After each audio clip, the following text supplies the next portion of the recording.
Hello, my name's Mabel and I'm 30 years old. Recently, I came into a large fortune and it revealed the ugly side of my husband.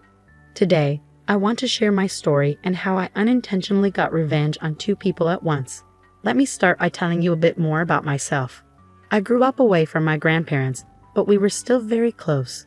I remember that every few months they would visit us just to spend time with me. I was especially close to my grandmother. I was the apple of her eye, and she never ceased to spoil me. When my grandfather passed away when I was 17, I was devastated and my grandmother didn't take it well either. I loved her dearly, so when it was time for me to go to college, I chose to attend one in her state to be closer to her. It was in college that I met my ex-husband, Toby. We started dating during our junior year and had a pretty good relationship. Toby was everything I was looking for in a partner, which is why I continued the relationship even after we graduated.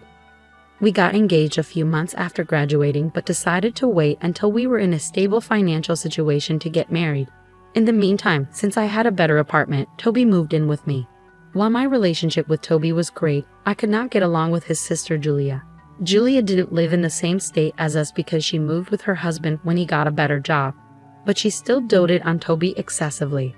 She hated me from the moment we met, probably thinking I was stealing her baby brother from her.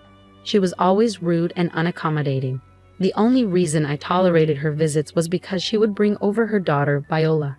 Viola and I got along really well from the time she was a baby. She only seemed to like being with me, and I enjoyed it. Julia was glad to have some time to herself, but that didn't stop her from being mean to me. Toby never stood up for me because he loved his sister too much to hurt her feelings. Not wanting to cause a rift between them, I just shut up and dealt with it. About 3 years after we got engaged, Toby and I were doing well enough, so we decided to get married. It was an amazing day, and yes, I'll even say that now. Everything was going great until 4 years after we got married, when two major things happened. The first was that my grandmother passed away. I was heartbroken and honestly could not do much during that time. I inherited about $1 million in money and assets combined, but none of that mattered to me because my grandmother was gone. The second thing that happened was that Julia and her family moved back into town. Suddenly, Toby was rarely at home. He was almost always over at Julia's, and when he was home, Julia was often there too. The only thing keeping me sane was the time I spent with Viola. While I was still grieving the loss of my grandmother, Toby's absence became more apparent. I tried to talk to him about it, but he didn't seem to care until one day he came home directly after work, alone, a pretty rare occasion. "Hey sweetie, how was your day?" "It was pretty good. What about you?" "Oh, same old. I went to meet Julia, and we got to talking."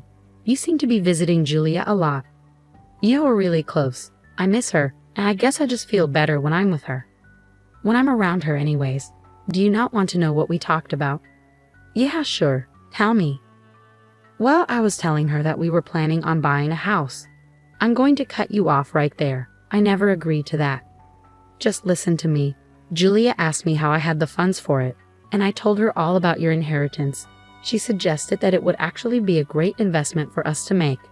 "And why is that?" "I mean, you have more than enough money to almost fully purchase a house.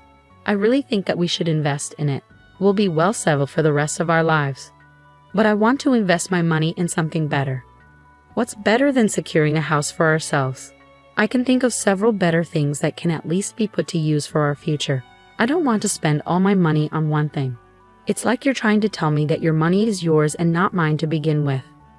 "Well, it kind of is. I get to decide what I want to do with it, and you have no say in it.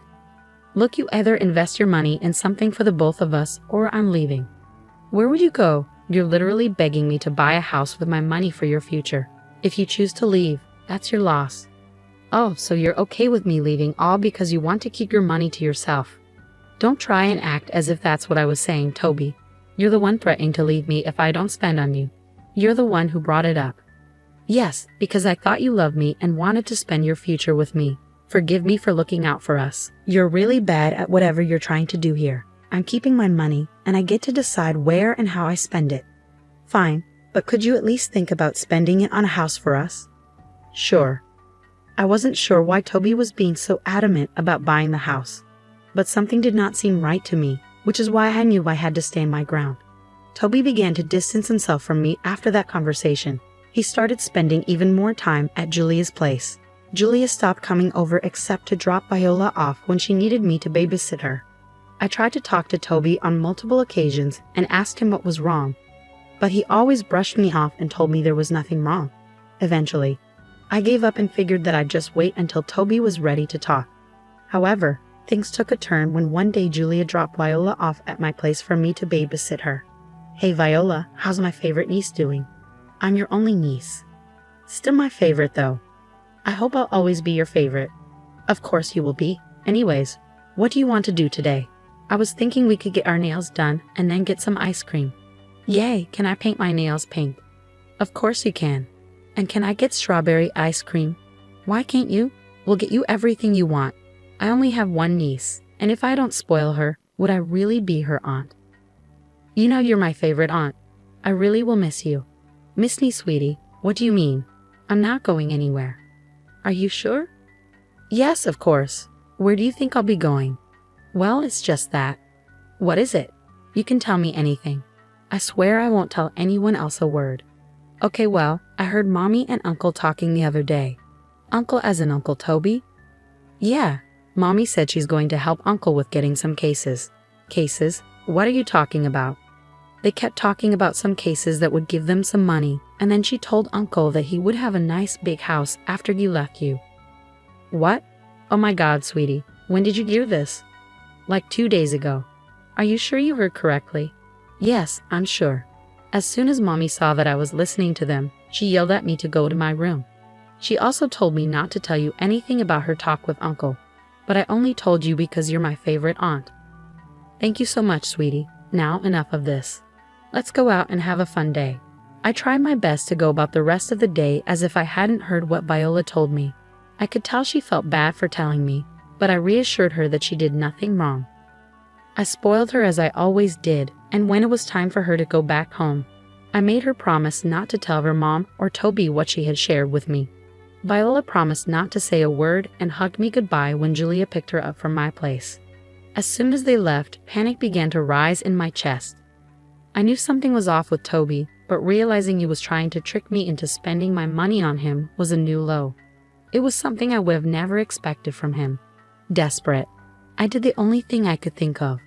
I called Toby's father, Edgar, who was a lawyer.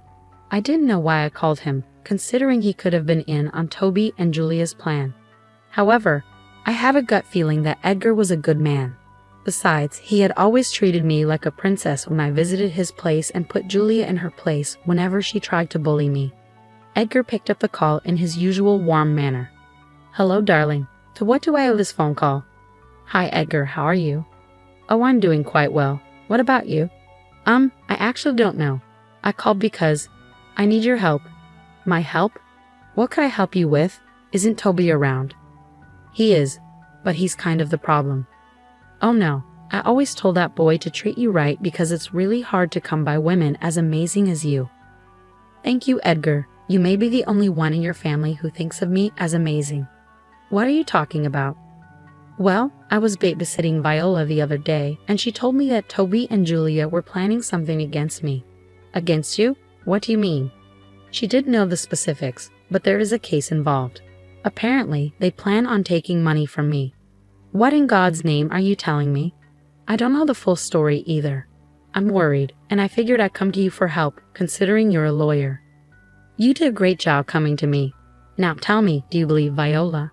"I do, especially because in the past few months, Toby has been distancing himself from me. I tried talking to him, but he never took me seriously." "All right, and why do you think Julia is involved?" "Ever since she moved back, they began to spend a lot of time together. I get that they were living far apart for years, but in the past few months, he's been going over to her house for hours every single day." That's a little weird. Did something happen a few months ago that triggered Toby's behavior?" "Yes, I got my grandmother's inheritance after she passed away. It was a large amount of money. Toby wanted to use it to buy a house, but I was hesitant. After that, he's been acting strange." "Right. My guess is that they're trying to get your money.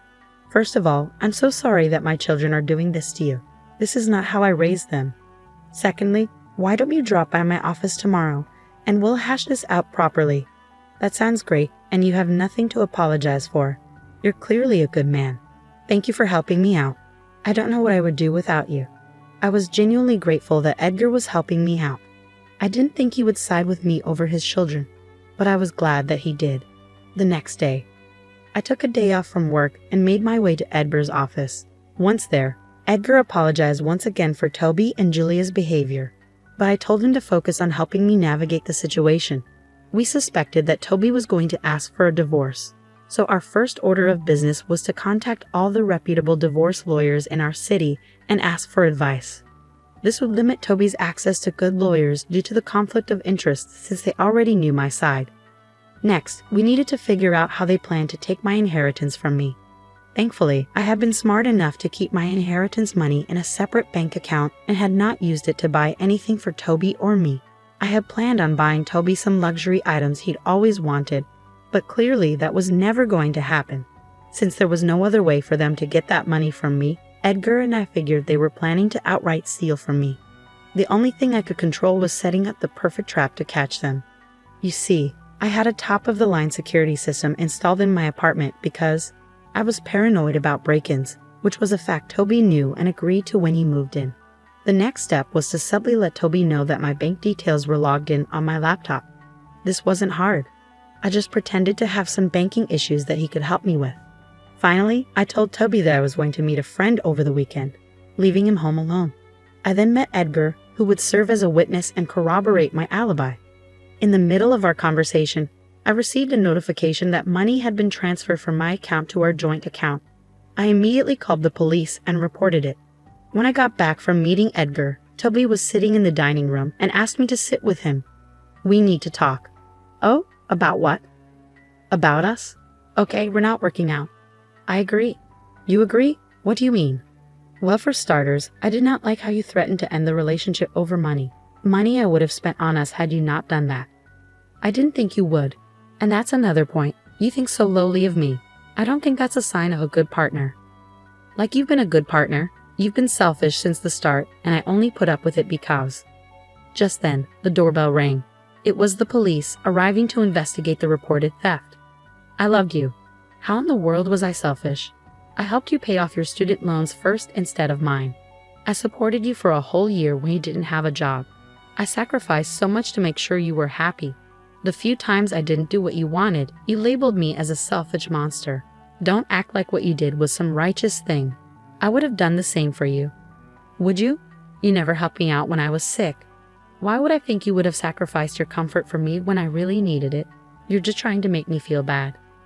"No, and the last reason I don't want to be with you is that I don't want to be with a lying, manipulative thief." "What are you saying? Don't think I don't know about what you and Julia have been planning. I saw you transfer money out of my account into our joint account. I know you wanted to split that during the divorce." No. "Oh, don't even bother. I know everything. You are a pathetic man, and I see no reason to be with you."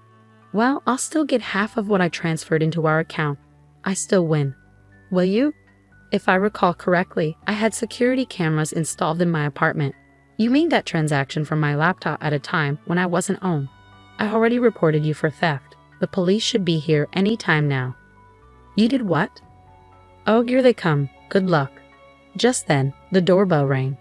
The police had arrived to investigate the reported theft. "I'll see you in court." The relief I felt at finally seeing Toby pay for his actions was unparalleled. The following weeks were a nightmare of courtroom sessions and evidence viewing. Along with the charges of theft against him, I also filed for a divorce. Edgar was my lawyer, and he fought long and hard to ensure Toby paid properly for his crime. Edgar won the case for me, and Toby was sentenced to 2 years in jail and fined an additional $30,000. Nothing was sweeter than the taste of revenge. Just as Edgar and I were celebrating our victory, Julia came up to us. Julia had conveniently been absent during all the previous trials and only chose to show up on the day of the verdict. That in itself spoke volumes about her. But when she approached us, she looked angry and pointed her finger at Edgar. "Dad, you were helping this witch. Give me one good reason why I shouldn't have helped Toby." I don't know, because she literally put your son in jail, and he deserved his sentence. That will make him think twice before trying to steal from someone again." "How could you do that to your own son?" "No, Julia, how could you do that to your own brother? Don't think I did not see the real reason behind your plan. You were going to help Toby get the money so you could also reap the benefits of it. I was trying to give him a break from this jerk here. You have no idea how toxic she is for him. I don't think she was the toxic one, Julia. You were a bad influence on him, and he was stupid enough to fall for your little game. He's getting the punishment he deserves, and maybe now he'll think twice before ever listening to you again. You know you're going to lose him this way. He will never talk to you again. Good, because I have no children as far as I'm concerned. Don't be so dramatic. I'll be here, but I'm not happy with the way you treated my baby brother. As far as I'm concerned, neither you nor your brother are my children because I know for a fact that this is not how I raised my kids. What are you talking about? What I'm saying is that I'm disowning both of you, and I want nothing to do with either of you. You can't do that.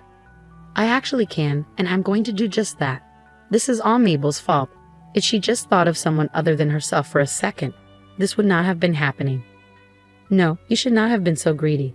I was going to spoil Toby with all the things he wanted, but you had to interfere. You took away everything from him, and I hope you sit and think long and hard about what you did to your brother. Goodbye. I grabbed Edgar's hand and we left. We couldn't help but let out a chuckle at what had happened. I was happy that Toby got what he deserved and that I was going to be free of his manipulative ways. I was also happy to see Edgar take my side. I did feel bad that it was because of me that he had lost both of his children, but he assured me that it was their own decisions that led to that. I took him out for coffee afterward, and we've maintained a good friendship ever since. Julia harassed me a bunch over text, and Edgar took it upon himself to tell Julia and her husband to leave me alone. Now this is where I unintentionally got revenge on Julia as well. You see, Julia's husband had no idea about Julia's involvement in what happened between Toby and me, so he called Edgar and asked him what happened and was shocked to learn about what Julia had done. Apparently, their marriage had been in the dumps for a while because of Julia's constant nagging that he never brought home enough money, while simultaneously refusing to work. He did not like that she would go to such lengths and ask for a divorce. Of course, he also asked for full custody of Viola and managed to get almost full custody.